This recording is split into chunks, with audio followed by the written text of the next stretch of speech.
Om verdere verspreiding van het coronavirus tegen te gaan, heeft het kabinet zondag drastische maatregelen genomen. Ook voor de gemeente Venray is de impact groot.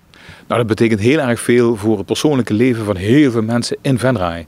Voor zowel ondernemers als oudere mensen, voor kinderen, voor iedereen is er wel wat en heeft het gevolgen. Nou, we hebben eigenlijk direct kunnen zien dat de mensen in Venray er heel goed op gereageerd hebben. Maar ja, nu gaat het allemaal gebeuren in de komende week. Ja, de scholen zijn dicht, horeca is gesloten, dit is nogal wat. Inderdaad, het heeft enorme gevolgen. Ja, en wat het precies voor gevolgen zijn, dat gaan we allemaal meemaken in de komende weken. En daarom is het ook heel lastig. Het is ook bijna een soort oefening voor ons allemaal. Van hoe gaan we er het beste van maken? Hoe komen we er het beste uit? En wat dat betreft is het natuurlijk ook goed om vast te stellen dat gelukkig het overgrote deel van de mensen niet ziek zijn. En dat willen we ook graag zo houden. En dat betekent dat we daarom ook echt de lijn die we zien, die door de media worden uitgezonden, dat we die lijn allemaal goed volgen. Als het gaat om handen wassen, om een beetje afstand houden tot elkaar. Nou, je ziet, dit is ook bijna 1,5 meter.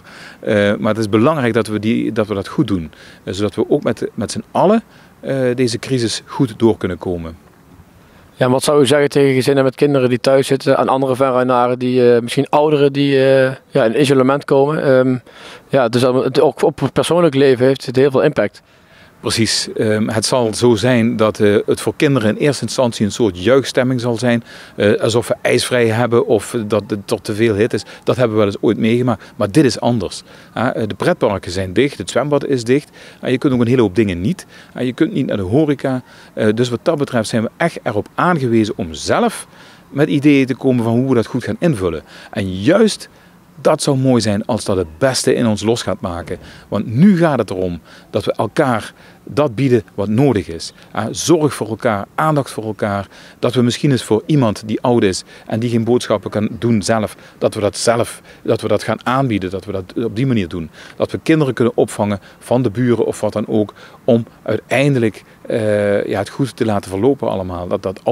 Dat ouders ontzorgd worden en dat we aandacht ook voor eenzaamheid hebben van ouderen. En daar zijn zoveel manieren in te bedenken. En dat is ook goed om dat met mensen los te maken, dat ze met ideeën komen. En ja, dat gaan we ook op de voet volgen in de komende weken. Ja, bijvoorbeeld de weekmarkt ging wel door. Milieupleinen zijn wel open. Waarom? Nou, wij denken inderdaad dat het goed is dat mensen ook naar buiten gaan. Het is niet zo dat binnen zitten, dat je daar nou zo gezond van wordt. Er komt gelukkig wat zonneschijn. Ook dat zorgt voor vitamine die we nodig hebben. Op de markt, die prachtige markt in Venray, daar kun je de vitamine ook kopen. Ga dat vooral ook doen. Ga naar de winkel, zorg dat je gezonde producten koopt en dat je zelf sterk en vitaal bent, goed in conditie blijft. En om goed in conditie te blijven moet je ook bewegen.